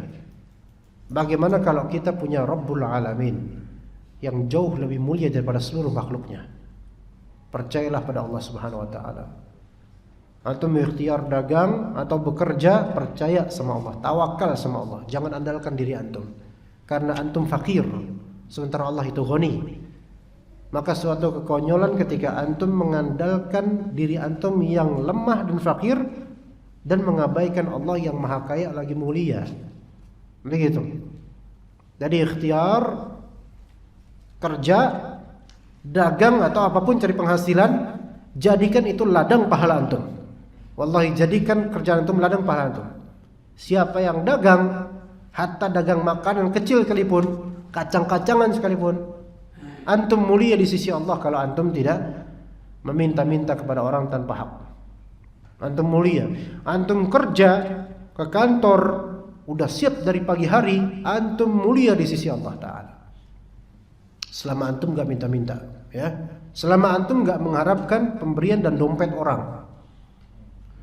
Ya, sebagian dari orang itu copet secara gak langsung, baru mau berbuat baik setelah menelaah isi dompet orang. Kalau sama orang kaya, senyumnya itu ajib. Kalau sama orang miskin, abasa wa tawalla dia. Ya. Ya gitu kan? Nah, sampai mana tadi? Sampai apa tadi? Kerajaan Allah Ta'ala. Lihat, Abdullah bin Al-Mubarak. Kalau antum pedagang, di antara contoh pedagang yang perlu kita telaah sirahnya Abdullah bin Al-Mubarak, salaf kita. Ada siapa ya? Anda lupa apa, Fudail bin Iyad atau yang lainnya, mengkritik Abdullah bin Al-Mubarak. Wahai Abdullah, wahai bin Al-Mubarak, ya Syekh, antum ngomong ke kami, ayo zuhud. Antum kesini bawa barang dagangan, jauh-jauh dari tempat antum kemari sambil bawa barang dagangan. Katanya zuhud. Antum nyari dunia juga ke sini. Kata sebagian ulama ketika itu. Ini bukan berarti mencela Abdullah bin Mubarak, enggak. Kenapa kok antum kayak gini gitu loh. Apa kata Abdullah bin Mubarak? Ya akhi, Anda melakukan seperti ini untuk menjaga muka saya. Ya, untuk menjaga muka saya. Dan juga merupakan medan jihadnya saya di sini. Sehingga saya bisa memanfaatkan hasilnya untuk ketaatan kepada Allah Ta'ala. Itu Abdullah bin Mubarak. Dan Abdullah bin Mubarak ini merupakan pedagang sekaligus mendanai banyak penuntut ilmu. Antum kalau jadi gitu top. Walaupun jualannya jualan jagung manis. Cuman jangan pakai nadanya ya. Jagung manis, kemana-mana jual jagung manis ya. Tapi nggak boleh pakai musik ya. Nggak laku, cari dagangan lain misalnya. Terus seperti itu, berusaha. Allah akan menilai usaha antum. Karena antum adalah bagian dari kerajaan Allah Ta'ala. Iya, bagian dari kerajaan Allah Ta'ala. Antum mau nggak jadi pengawal kerajaan? Mau. Caranya berdakwah. Bisa berdakwah di perdagangan, bisa berdakwah di kantor. Iya, bisa. Di kantor ada teman yang suka korupsi waktu. Selagi antum contohkan bagaimana manajemen yang benar, antum nasihatin dia. Dakwah bukan? Dakwah. Itu jihad antum. Di dagang juga kayak gitu. Bisa antum nasihati pedagang lain, atau antum berakhlak dalam berdagang. Itu menjadi dakwah tersendiri bagi konsumen antum. Iya benar, dakwah itu. Mereka melihat antum berjenggot dan antum akhlaknya baik. Insya Allah. Walaupun nanti ada orang berusaha nyantet antum lawan dengan jenggot antum ya. Ketika antum menerapkan sunnah, insya Allah selamat. Beneran, insya Allah. Karena sebagian setan itu banyak yang, sebagian gak berani dengan yang menjalankan sunnah. Ada seekor setan ya, yang dia ini iya tuyul ya. Jadi dulu ada cerita ini di rumah kami di Kalibata. Yang mana dulu di tahun 90-an itu kita sering buka pakai radio apa Syafi'iyah, Tahiriyah, sering ada ngajinya itu. Ya dulu belum ada radio sunnah, nggak ada dulu. Nah, itu kan sering ngaji, dan juga memang ayah kita sering ngaji, begitu sering ngaji, rumah masya Allah lah, alhamdulillah. Suatu ketika ada dukun komplain ke kita, ya. Apa komplainnya coba? Ternyata dukun itu melihara tuyul katanya. Rumah sampean itu ada apa sih? Kok tuyul saya itu selalu komplain ke saya? Saya sebenarnya mau ngincar rumah tetangga sampean, tapi karena ada rumah ini nggak bisa, tuyulnya nggak mau. Padahal sasaran tuyulnya bukan rumah kita.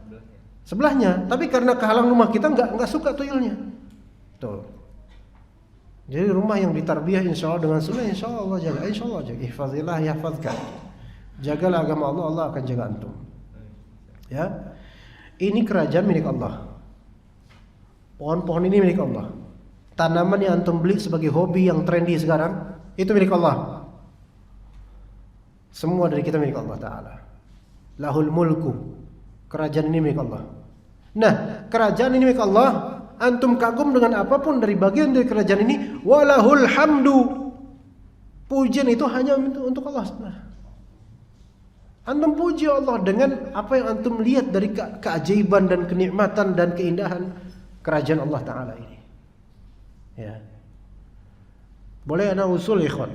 Kata Nabi SAW, man qala subhanallahi wa bihamdih ghurisat lahu nakhlatun fil jannah.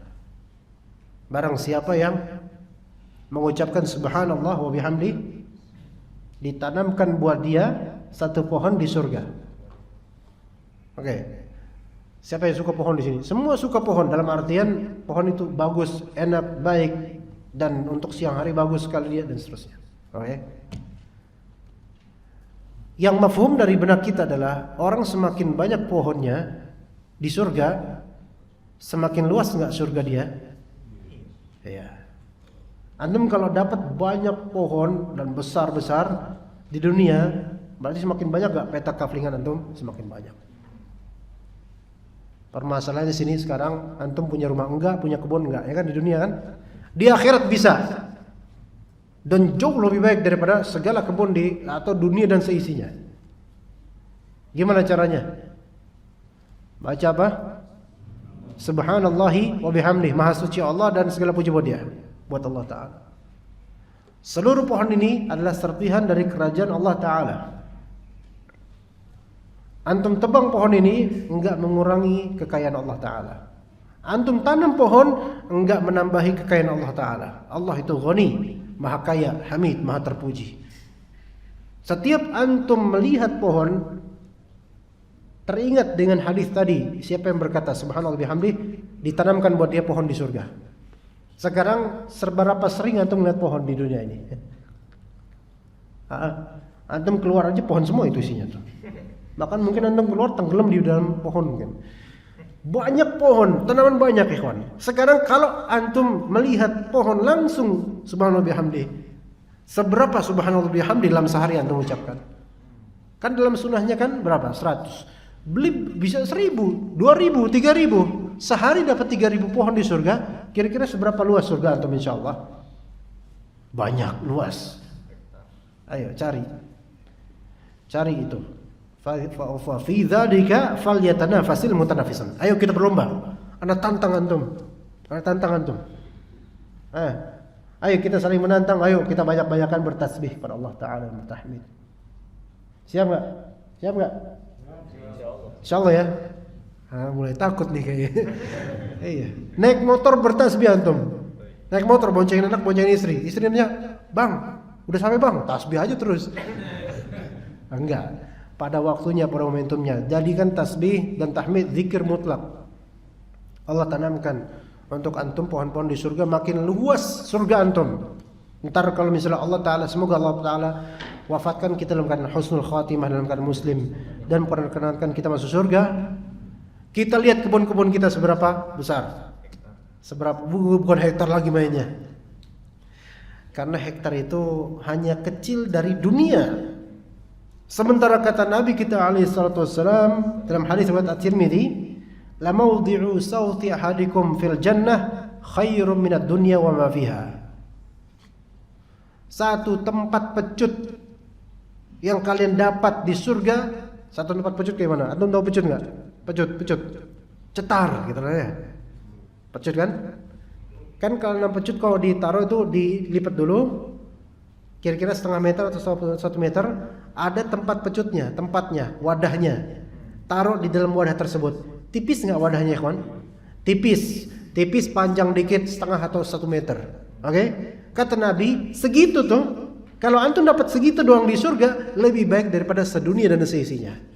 Segitu toh, hadis riwayat At-Tirmidzi. Cari aja sendiri dia Sunan At-Tirmidzi. Kira-kira pohon surgawi itu segitu doang atau lebih besar lagi? Lebih besar lagi satu pohon. Antum bilang subhanallah bihamdi 10 kali 10 pohon besar yang ada di surga, dan itu berpuluh-puluh lipat lebih baik daripada dunia dan seisinya. Dan ini hak perkataan Nabi SAW. Cari apa lagi antum sekarang?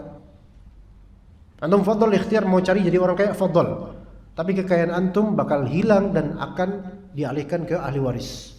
Tapi antum beramal sekarang untuk menjadi kaya di hari akhir, mencari ridha Allah. Antum wafat, antum akan menuai hasilnya nanti insyaallah. Gitu ya, lahul mulku wa lahul hamdu. Allah Maha terpuji. Wa huwa ala kulli syai'in qadir, dan Allah taala Maha kuasa atas segala hal. Maha kuasa atas segala sesuatu, ya. Ya. Baik, ini kayaknya udah siang banget ini. Ana cukup sampai sini aja untuk materi insyaallah. Wa sallallahu ala nabiyina Muhammad wa ala alihi wa sahbihi ajma'in. Mudah-mudahan yang sedikit ini bermanfaat. Ada pertanyaan? Mudah-mudahan yang sedikit ini bermanfaat untuk teman-teman sekalian. Kalau ada kekurangan mohon dimaafkan. Dan ana minta sangat-sangat pada antum untuk mengamalkan apa yang telah kita pelajari di kajian ini, baik zikir-zikir simpel tadi subhanallah bihamdihi dan lainnya.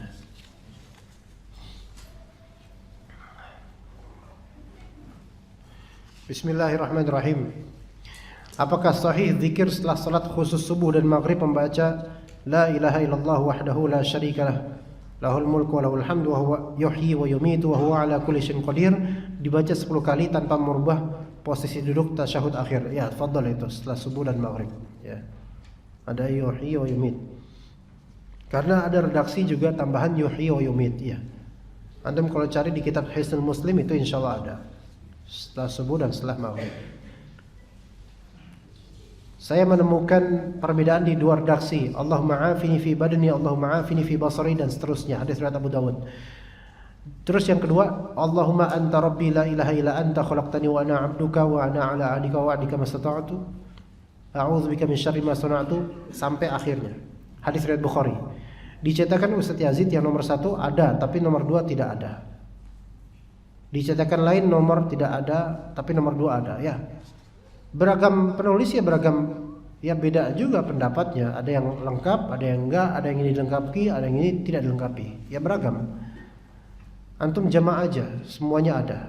Nah, untuk Sayyidul Istighfar ini termasuk doa zikir pagi petang. Allahumma anta rabbi la ilaha illa anta khalaqtani wa ana 'abduk, ini termasuk zikir pagi petang. Begitu juga dengan Allahumma afini fi badani, Allahumma afini fi sam'i. Ini enggak masalah. Antum amalkan semuanya, alhamdulillah. Kemudian di beberapa redaksi pun ada kadang-kadang perbedaan. Di redaksi Sunan Abi Daud beda dengan redaksi Tirmizi kadang-kadang. Terus penulis kitab-kitab ini memilih yang terbaik dari redaksi-redaksi tersebut menurut beliau-beliau.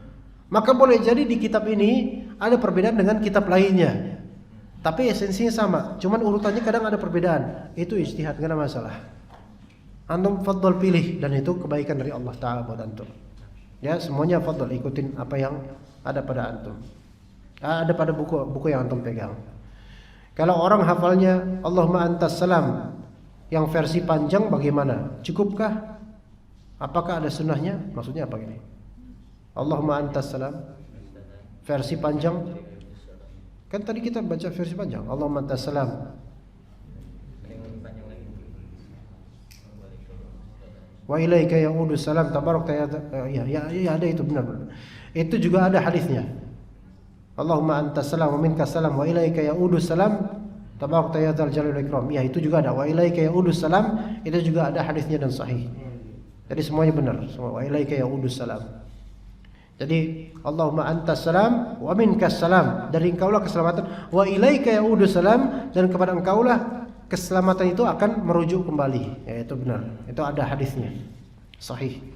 Dan Anda juga kadang-kadang mengamalkan itu. Cuman enggak panjang-panjang amat, ada tambahan cuman wa ilaika ya'udu salam doang, ya. Assalamualaikum warahmatullahi wabarakatuh. Waalaikumsalam warahmatullahi wabarakatuh.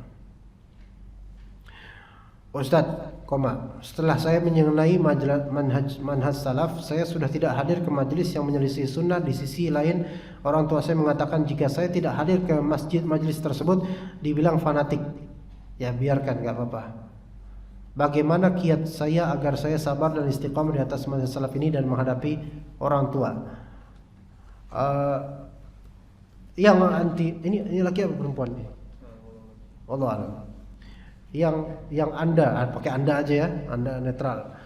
Yang Anda putuskan bagus ya, ngajilah di kajian-kajian sunnah dan tidak perlu lagi untuk ngaji di selainnya. Bukan karena fanatisme, tetapi karena kita itu belajar itu nggak asal caplok kemana-mana, sehingga tidak terjadi ikhtilat atau percampur bauran maklumat yang kadang-kadang kontradiktif satu sama lain. Di majelis sunnah ini dikatakan bid'ah, di majelis bid'ah itu dikatakan sunnah, ya kan gitu. Jadi apa? Berkecamuk nanti. Jadi terjadi pada orang-orang pramuka, ya, di sana senang, di sisi senang. Majelis sunnah senang, masjid ini senang juga, rebanaan senang juga, ya. Itu nanti bakal tabrak-tabrakan. Nggak bisa, harus ditebang salah satunya. Imma antum ikut dengan majelis sunnah dan antum nggak ikut dengan bid'ah, atau antum ikut majelis bid'ah dan antum akan benci sunnah. Kalaupun kemudian antum dibilang fanatik, maka biarkan cap mereka. Apalah arti julukan manusia kalau Allah Ta'ala sudah ridho? Dan apalah arti pujian manusia kalau Allah tidak ridho? Maka carilah keridhaan Allah kendati pun murkanya manusia. Dan jangan mencari keridhaan manusia padahal Allah murka. Itu sebagaimana kata Nabi SAW. Jadi cari ridha Allah kendati pun manusia murka. Tapi usahakan supaya manusia nggak murka. Gimana caranya? Caranya sabar. Kemudian untuk terhadap orang tua ya, perlihatkan bahwasanya setelah antum ngaji di majelis sunnah ini, akhlak antum lebih baik daripada sebelumnya. Dan telinga antum dan pendengaran antum lebih besar terhadap orang tua dibandingkan sebelumnya. Nurut lebih dari sebelumnya. Karena manhaj salaf ini mengajarkan kita untuk bakti sama orang tua. Dalam Al-Quran disebutkan 3 ayat di surat yang berbeda, di Al-Ankabut, di Al-Ahqaf, dan di surat Luqman. Wassaynal insana biwalidayhi, dengan 3 ayat berbeda. Ada yang ihsana, ada yang husna, dan seterusnya. Itu semua diperintahkan untuk berbakti dan berbuat baik kepada orang tua. Maka manhaj salaf ini mewajibkan taat dan bakti pada orang tua dalam perkara ma'ruf, kendati pun orang tua tersebut jahat, bahkan kafir sekalipun. Maka tetap harus bersabar, karena yang kita cari di sini adalah ridhonya Allah. Kalau yang antum cari ridho Allah, maka segala komentar orang tua itu ringan di sisi Allah, ringan bagi antum. Karena yang antum cari adalah ridho Allah Ta'ala.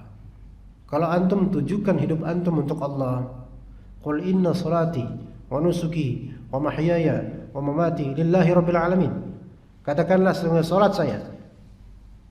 Manhaj salaf mengajarkan salat yang baik, nusuk, ibadah maupun penyembelihan yang baik. Hidup dan mati kita lillahi ta'ala. Manhaj salaf dan kajian-kajian salaf ini berkaitan dengan kehidupan dan kematian lillahi ta'ala. Dan itu antum jadikan sebagai kiblat qalbu antum. Ketika itu ada di hadapan antum, yaitu Allah Subhanahu wa taala sebagai tujuan antum, maka Allah Ta'ala antum posisikan, yaitu tujuan pada Allah Ta'ala, antum posisikan tujuan tersebut di tengah. Sementara segala komentar dan rintangan dan godaan antum posisikan di kanan dan di kiri. Kalau tujuan antum adalah Allah dan itu tujuan yang di tengah, maka kanan dan kiri tidak akan menjadi di tengah. Ingat, kanan kiri, godaan syaitan, komentar orang dan seterusnya. Jangan antum posisikan kanan kiri di tengah, ngalangin antum dari jalan Allah. Posisikan semuanya di kanan kiri, biar dari kanan kiri. Lurus aja istiqamah. Iya, minta ridho sama Allah Ta'ala dan minta hidayah sama Allah Ta'ala. suatu hari insyaallah akan lepas sebutan fanatik dan tudingan seperti itu kepada antum insyaallah taala. Memang paling menyakitkan kalau julukan buruk dari orang tua sendiri memang. Tapi yang kita cari ridha Allah. Maka kalau misalnya antum mencari ridha Allah kendati pun manusia murka, Allah itu pembolak-balik hati. Kalau Allah taala kemudian mengetahui kemudian bahwa antum tulus lillahi taala, Allah yang akan meralat hati mereka dan pandangan mereka terhadap antum. Ada kalanya orang-orang yang dulu membenci antum karena antum benar, kemudian terkikis kebencian mereka menjadi cinta dan mereka lebih cinta daripada orang-orang terdekat antum. Bisa jadi, walaupun mereka tidak berusaha menzahirkannya. Ada di antara kita yang mungkin di kampusnya, di kantornya, di lingkungannya, yang karena penampilannya nggak disukai sama kebanyakan orang, karena penampilan lebih ke sunnah atau semisalnya. Namun saat mereka terjepit rujuk tentang permasalahan agama malah ke antum. Ada yang seperti itu. Pak Ustadz, ya, jangan antum jawab pas gini lo bilang gua Ustadz, ya, kemarin lo bilang gua Wahabi, nah, gitu. Nggak usah ngomong gitu, udah. Antum bersyukur aja. Itu berarti orang udah percaya sama antum. Iya. Dan itu Anda merasakan juga ketika di lingkungan kediaman Anda. Dulu Anda disebut Wahabi, disebut apa, disebut ini. Diusir pengajian dari masjid, pengajian yang diadakan oleh sebagian dari bapak-bapak di situ. Nggak boleh lagi ngaji di sini Ustaz. Dulu 5 tahun 6 tahun lalu dulu. Sekarang anak jadi imam rawatibnya dan jadi ustaz rujukannya di situ oleh orang-orang yang dulu mengusir anak. Dan dulu yang tidak mengizinkan anak untuk kajian di situ, bahkan membenci anak, bahkan ada murid anak yang diinjek kakinya gara-gara merapatkan shaf. Ya. Itu kalau ada apa-apa ngeluh ke anak. Pak Ustadz saya kedinginan Ustadz, kalau misalnya ini Ustadz ya, anak kasih sorban kemudian ini buat antum. Artinya udah alhamdulillah semuanya. Baik insyaallah. Cari ridha Allah taala di atas kebencian manusia. Manusia membenci karena mereka enggak tahu kebanyakan. Biar Allah yang memberitahu dengan cara Allah taala. Begitu ya. Insyaallah Allah beri hidayah untuk orang tua penanya dan juga semua orang tua kita dan juga diri kita insyaallah. Assalamualaikum. Waalaikumsalam warahmatullahi wabarakatuh. Apakah seseorang yang bacaan Qur'annya belum tartil dan tajwidnya belum sempurna boleh atau bisa menjadi imam salat fardu yang bersuara? Yang jahar? Tergantung dia tajwid itu apa maksudnya. Di sini kalau misalnya dia enggak bagus di hukum mad panjang pendek masih boleh, karena panjang pendek itu masalahnya sunnah dia. Tapi kalau enggak bagusnya di makharijul huruf, nah ini baru ini masalah. Iya, beda ya. Kesalahan pengajaran tajwid di kita itu rata-rata mendahulukan pengajaran mad dibandingkan dengan makharij. Padahal makharij itu yang lebih awal, lebih dasar, beneran. Mad itu nggak harus, orang kadang-kadang madnya salah atau tidak sesuai koridor, itu nggak ada masalah, nggak tercela. Tapi makhrajnya, dotnya sama dal sama, ya, nggak. Yang Sunda zai pak jadi j, wah itu repot itu. Surat ajal jalah jadi, ya. Yang Jawa ngain, ya. Belum yang lain-lainnya masih banyak orang Indonesia yang ada problem di masalah ini. Makharij, ya. Ha orang Jawa dibacanya kha. Wa fil akhirati hasanah. Hasanah hasanah mana nih? Hasanah. Makanya kata dia hasanah. Jadi kan kacau maknanya gara-gara makhraj yang salah. Ya, kalau mad panjang pendek, mad tabi'i terutama itu masih dilonggarkan lah. Atau mad wajib muttasil, mad jaiz munfasil. Oh dia kok mad wajib malah justru di dua harakat doang. Ya udah kelas itu mad masih boleh jadi imam. Tapi kalau makhrajnya hanyalah awam kemudian bilang apa? Wah ini enggak benar bacaannya. Kenapa? Karena enggak pakai langgam. Datar bacanya. Alhamdulillahi rabbil alamin arrahmanir rahim. Ih, jelek banget bacaannya. Padahal bener itu. Tapi yang pakai langgam makom, ya. Makom keramat, ya. Makom rost, makom sika, makom ini. Alhamdulillah Rabbil alamin. Orang, Masya Allah, pas ninggil alhamdulillah, orang meninggal dia. Wah, Masya Allah, bacaannya ya Allah Ustaz, bacaan antum ya Allah, hati anda sampai hampir terbang keluar dari tempatnya Ustaz. Mati aja loh. Di sini itu udah salah total. Mat tabi'i dijadikan mat lebih dari mat wajib malah. Alhamdulillahi Rabbil Alamin. Ini kan ngawur total ini. Ini ahli tajwid tuh geleng-geleng sampai udah batal selesai wudu lagi dah biar. Kenapa ahli tajwid yang denger itu meredam kemarahan dia? Al-Quran di permainan kayak gini, marah dia sampai dia wudu lagi. Dan itu terjadi di, mohon maaf, di beberapa perlombaan itu kayak gitu. Nggak diperhatiin makhrajnya, yang penting panjangnya, nadanya, liuk-liuk dan congkloknya itu. Iya, ya, nggak jangan disebut, nanti marah. Ya. Gitu ya ikhwan. Jadi kalau misalnya tajwidnya dalam artian makhrajnya huruf udah benar, itu fadl. Ya, muskilahnya kadang-kadang mohon maaf nih sebagian orang tua nih, ya, makhrajnya itu nyasar, ya. Makhrajnya ngasar, wakofnya juga berhentinya di mana, nerusinya di mana. Alhamdulillah, ihdinas siratal mustaqim, siratal ladzina an'amta 'alaihim ghairil maghdubi 'alaihim waladdallin itu. Lah, al ghairil berhenti wakof di situ. Itu kan bukan tempat berhenti. Nerusinya juga maghdubi alaihim. Ini jemaah geleng-geleng nih. Sabar ya Allah.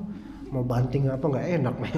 Kan gitu ya. Jadi yang seperti itu mohon ya harus mengerti ya. Ustadz, jika bagian dari zikir pagi petang ada bagian yang panjang, kita hanya hafal intinya saja atau setengah, apakah boleh? Kalau zikir itu zikir utuh yang panjang, baca panjangnya. Kalau nggak mampu ya udah baca yang versi pendek-pendek aja, nggak usah dipaksa. Mana yang lebih afdal baca zikir subhanallah bihamdi atau subhanallah bihamdi subhanallahil azim? Tentu lebih afdal subhanallah bihamdi subhanallahil azim. Karena dalam hadis riwayat Bukhari ada kalimatan habibatan ila rahman thaqilatan fil mizan. Apa berikutnya? Khafifatani fil lisan. Dua kalimat yang berat di timbangan, dicintai oleh Ar-Rahman dan ringan di lisan, subhanallah bihamdi subhanallah azim. Ini lebih afdal dibandingkan keutamaan subhanallah bihamdi saja. Lagi pula kalimatnya lebih panjang, lebih afdal insyaallah. Tapi semuanya memiliki fadilah yang bagus. Kaifa idza nazidul kalimah tabarakta wa ta'alait ya dzal jalal wal ikram. Kaifa idza nazidul kalimah wa ta'alaita. Ya, ana melihat ada hadisnya, cuman anda tidak tahu cek untuk ta'alaita ini apakah dia sahih atau tidak, tapi ada hadisnya. Wallahu a'lam. Tadi antum pertanyaan paham enggak tadi pertanyaannya? Pakai bahasa Arab dia nanya ini. Kayak ini pakai bahasa Arab. Kaifa idza nazid al-kalimah tabarakta wa ta'alaita ya dzal jalal wal ikram. Fahimtum enggak? Antum paham enggak? Nih jawabannya. Tulisannya nih, good job. Iya. Bolehkah kita menambah kalimat ta'alait, tabarakta wa ta'alaita ya dzal jalali wal ikram? Anda pernah mendengar hadisnya, tapi Anda tidak tahu apakah itu sahih atau tidak. Bismillah, apakah ada dalil salawat 10 kali karena sekebit ketika apa nih ya? Ini Anda enggak tahu tuh. Ketika sekebit zikir pagi dan petang. Enggak tahu sekebit apa maksudnya. Coba antum lihat aja di sini ada nggak? Atau dilihat di zikir Hisnul Muslim atau di kitab Ustaz Yazid atau di kitab-kitab lainnya. Zikir Allahumma shalli wa sallim ala Nabi Muhammad wa ala Muhammad atau Allahumma shalli wa sallim ala Muhammad. Ada nggak 10 kali? Coba antum jawab sendiri. Kan udah dibagi ini. Ya begitu ya. Cukup sampai sini insyaallah ya. Ya, wa sallallahu ala Nabi Muhammad wa ala alihi wa sahbihi ajma'in. Subhanakallahumma bihamdika asyhadu an la ilaha illa anta astaghfiruka wa atubu ilaik. Sejujurnya anak kira cuma sampai jam 6 pas selesai. Segini lagi sih. Ini di sini doang anak terbius sampai selama ini. Mohon besok-besok jam 6 ingetin anak ya. Ustaz, selesai Ustaz. Nah gitu ya. Supaya enggak kebablasan ini kepanjangan. Ya, assalamualaikum warahmatullahi wabarakatuh. Waalaikumsalam.